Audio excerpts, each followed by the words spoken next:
Hello viewers, আসসালামু আলাইকুম। কেমন আছেন সবাই? আশা করি ভালো আছেন। ভিউয়ার্স, চলে এলাম ছাদ বাগানে। আজ আপনাদের সাথে আলোচনা করব গাছের পাতা কেন হলুদ হয় এবং গাছের পাতায় কেন র্যাশ ওঠে এবং এই র্যাশ উঠলে কি হয় এবং তার প্রতিকার ও প্রতিরোধ ব্যবস্থা নিয়ে। তো ভিউয়ার্স, স্ক্রিনে যে গাছটি দেখতে পাচ্ছেন এটি হচ্ছে পাকিস্তানি আনার। এই দেখতে পাচ্ছেন এটির কালার কিন্তু অত্যন্ত সুন্দর একটি কালার, হালকা পিঙ্ক এবং গ্রিন কালারেরই। এটা যখন পেকে যাবে তখন কিন্তু আরো একটু পিঙ্ক কালারের হবে। এই দেখতে পাচ্ছেন এটি এটি পাকা শুরু করেছে। তো পাকিস্তানি আনার গাছে কিন্তু ব্যাপক পরিমাণে ফলন দেয়। এটি বাংলাদেশের আবহাওয়াতে খুবই মানানসই একটি জাত। ছাদ বাগান এবং মাঠ বাগানে এই পাকিস্তানি আনার কিন্তু পর্যাপ্ত পরিমাণে পাবেন। হয়তো এমন কোনো ছাদ বাগানই পাবেন না যেখানে আপনি পাকিস্তানি আনার পাবেন না।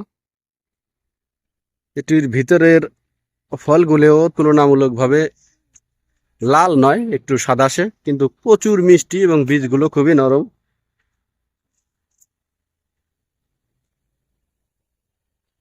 তো এই গাছটিকে আমি এই শীতে ফল নিব।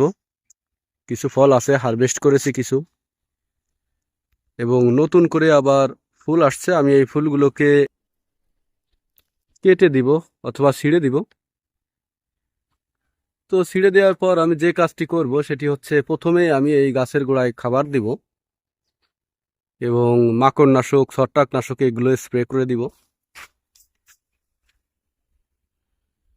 তো তারপরে দেখব যে ফুল ও ফল আসার পরে কি ধরনের সমস্যার সম্মুখীন হই সেটা। তো এই গাছটিতে আমি কয়েকদিন ধরে লক্ষ্য করছি যে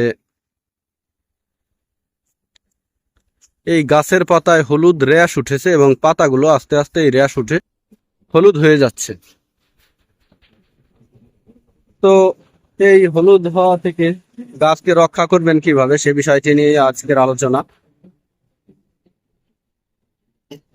তো আপনি যদি ছাদ বাগান এবং মাঠ বাগান করেন, অতএব গাছ যদি আপনার প্রিয় হয়, তাহলে গাছের রোগ সম্পর্কে কিন্তু আপনার ধারণা থাকতে হবে এবং কি করলে কোন রোগের প্রতিকার হবে, কি করলে কোন রোগ সারবে সে বিষয়ে আপনার জানা থাকতে হবে। আর আপনি এই বিষয়টা কিভাবে বুঝবেন সেটি হচ্ছে আপনাকে বুঝতে হবে গাছের পাতা দেখে। ডক্টর যেমন রোগী দেখে তার তার রোগ নির্ণয় করে বিভিন্ন পরীক্ষা নিরীক্ষার মাধ্যমে, এবং আপনাকেও ঠিক গাছ দেখে, গাছের পাতা দেখে বিভিন্নভাবে পর্যালোচনা করে এটার রোগ নির্ণয় করতে হবে এবং সেই মোতাবেক ওষুধ দিতে হবে। তো গাছের পাতায় একদম হলুদ হয়ে যাওয়া একটি রোগ এবং গাছের পাতায় র্যাশ ওঠা কিন্তু আরও একটি রোগ।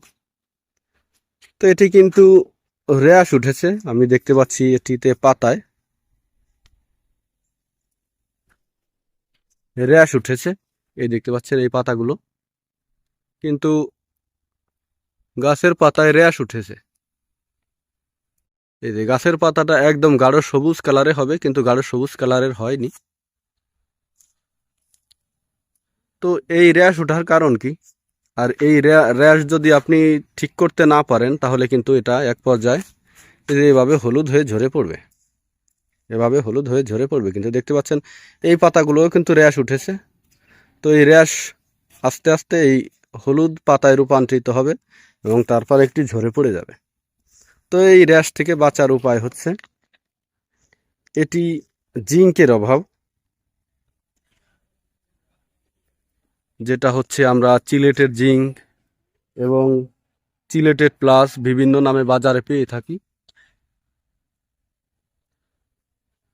এই দেখতে পাচ্ছেন এটি এটি ইনতেফা কোম্পানির topaz chelated plus, chelated zinc 10%।